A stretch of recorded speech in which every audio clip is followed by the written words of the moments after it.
Every company has introverts, and a lot of them. It could be a third to half the workforce. As companies struggle to find a competitive advantage, to have a third to half your workforce that is finding a way to get through the workday leaves a lot of opportunity untapped. Nowadays, introverts, whether they tell their bosses or not, and they probably don't, like they write letters to me, they don't talk to their bosses about it, they're going to work and they hate it. They feel overwhelmed, they feel like they can't focus, and it's all unnecessary.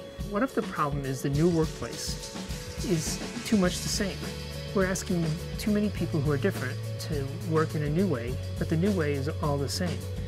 What if we created spaces that actually were more like the way people are naturally? On a very deep neurobiological level, introverts and extroverts have different nervous systems. So the nervous systems of introverts just react more to stuff going on, for better and for worse. You know, it means you're kind of more alive to all the subtleties in your environment. It also means you're more easily overwhelmed. If introverts go into a space where it's too noisy or too cacophonous or whatever it is, you're placing extra cognitive load on their thought process that doesn't need to be there.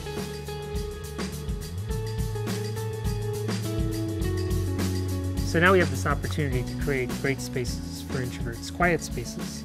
And right away you realize it's not a particular kind of furniture. What you're really trying to do here is create an experience.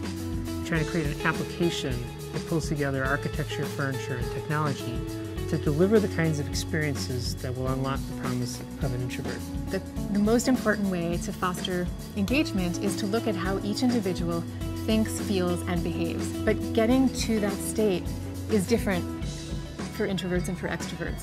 Quiet spaces will revolutionize what it means for people to go to work.